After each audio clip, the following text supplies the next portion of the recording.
पहलगाम हल्ल्यानंतर भारत पाकिस्तानमधला तणाव हा वाढलाय। भारताकडून पाकिस्तानवर हल्ला केला जाण्याची शक्यता वर्तवली जाते। मात्र काँग्रेस नेते चरणजीत सिंह चन्नी यांनी एक वेगळंच प्रकरण उकरून काढलंय। 2016 उरी हल्ल्यानंतर भारतीय सैन्यानं सर्जिकल स्ट्राईक केल्याचे पुरावे चन्नी यांनी मागितलेत। या विधानानंतर सुरू झालेला वाद पाहूया त्या रिपोर्टमधून। कि सफलता मिले या विफलता, लेकिन सूर्योदय के पहले वापस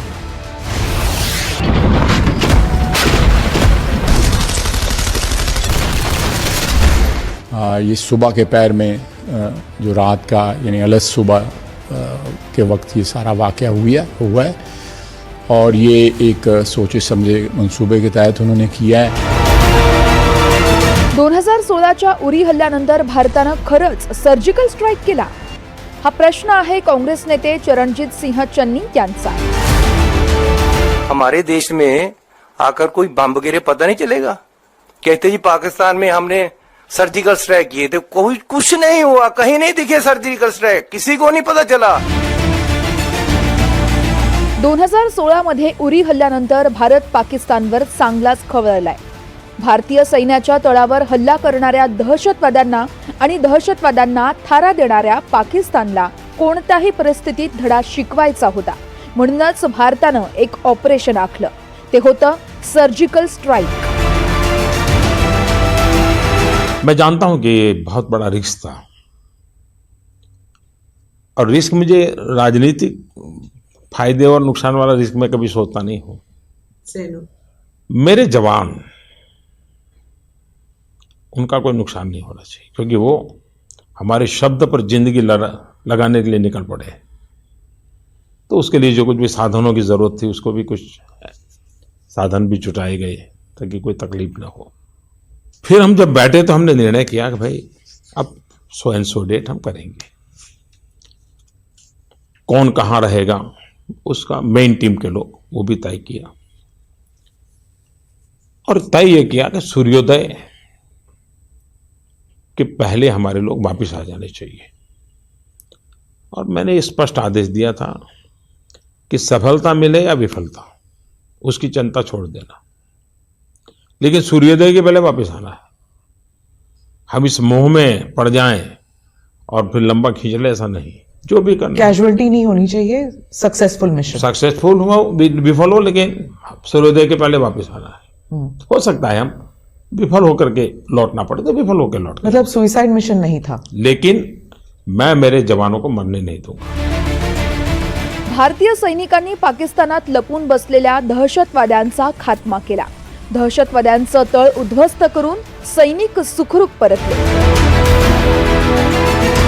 दहशतवाद्यांचं तळ उद्ध्वस्त करून सैनिक सुखरूप घरी परतले। एवढंच नाही तर तत्कालीन पाकिस्तानी संरक्षण मंत्री ख्वाजा आसिफ यांनीही या हल्ल्याची पुष्टी केली।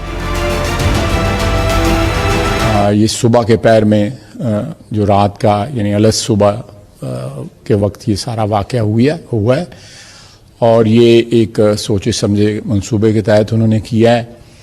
जो पिछले चंद दिनों से वो एक बात कर रहे थे अपने अवाम को, अपने मीडिया को सेटिस्फाई करने के लिए, तो उस सिलसिले में उन्होंने ये अटेम्प्ट किया है। लेकिन हमारी तरफ से अल्लाह के फजल से भरपूर जवाब दिया गया है और इंशाअल्लाह ताला अगर फिर उन्होंने कोई खिलाफ वर्जी की, लाइन ऑफ कंट्रोल की या सीज फायर को लाइन को वायलेट किया या सीज फायर को वायलेट किया, तो पाकिस्तानी अफवाज जो हैं उसका मुंह तोड़ जवाब देंगी इंशाअल्लाह ताला। पण आजही भारतीय लष्करानं केलेल्या सर्जिकल स्ट्राईक बाबत काँग्रेस नेत्यांना संशय आहे। म्हणूनच चरणजीत सिंह चन्नी यांनी सर्जिकल स्ट्राईकचे पुरावे मागितले। हमारे देश में आकर कोई बम गिरे पता नहीं चलेगा। कहते जी पाकिस्तान में हमने सर्जिकल स्ट्राइक किए थे, कोई कुछ नहीं हुआ, कहीं नहीं दिखे सर्जिकल स्ट्राइक, किसी को नहीं पता चला। पाक सबूत मांगते हैं क्या आप?